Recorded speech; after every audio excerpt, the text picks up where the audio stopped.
الحمد للہ وکفا وسلام علی عبادہ الذین اصطفاہ اما بعد۔ حضرت جابر بن عبداللہ رضی اللہ تعالیٰ عنہ روایت کرتے ہیں کہ رسول اللہ صلی اللہ علیہ وسلم عید کے دن راستہ بدل کر چلتے تھے۔ مطلب یہ ہے کہ جس راستے سے آپ صلی اللہ علیہ وسلم عیدگاہ جاتے تھے اس راستے سے واپس نہیں آتے تھے، یعنی دوسرے راستے سے واپس آتے تھے۔ علماء نے اس کے کئی حکمتیں لکھی ہے۔ ایک بات تو یہ لکھی ہے کہ سب سے پہلے تو اس بات کا اظہار ہو کہ شعائر اسلام اور مسلمانوں کی خوشی اور مسرت کا اظہار ہو کہ مختلف راستوں سے مختلف بستیوں سے گزرے اور مسلمانوں کی اجتماعیت نظر آئے۔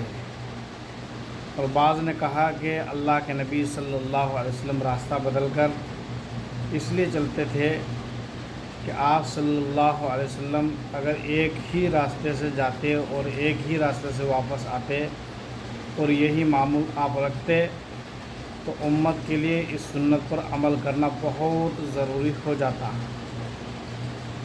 یا پھر یوں کہیے کہ اسی راستے سے جاتے اور پھر اسی سے واپس آتے تو لوگوں کے لیے بہت زیادہ دشواری کا سبب بنتا۔ بہرحال جو بھی ہو، لیکن اللہ کے نبی کا طریقہ یہ ہے کہ ایک راستے سے جانا اور دوسرے راستے سے آنا۔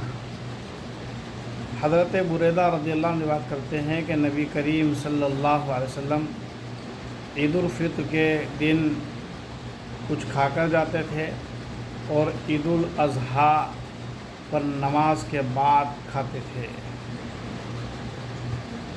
رمضان میں چونکہ آدمی روزے رکھتا ہے اللہ تعالیٰ کے حکم سے، اس لیے آج عید الفطر کا دن ہے تو اللہ ہی کے حکم سے ان نے روزہ افطار کیا ہے، تو آج اس بندے کو چاہیے کہ اللہ تعالیٰ کی نعمت اللہ کے حکم سے آج ہی عید کی نماز سے پہلے کھا کر جائے۔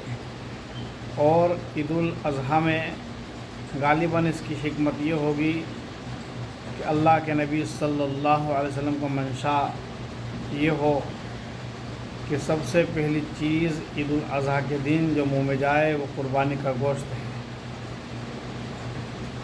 اس لیے عید الاضحیٰ کے دن قربانی کے بعد اور عید کی نماز کے بعد آپ کھاتے تھے۔ آپ کا یہ معمول تھا، یہ طریقہ تھا۔ عید الفطر پر آپ جب کھاتے تھے تو فرمایا کھجور کھاتے تھے یا کوئی اور چیز، لیکن کھجور کی زیادہ تاکید ہے اور اس کی تعداد تاک ہوتی تھی، ہم بھی تاک کھجوریں کھائیں۔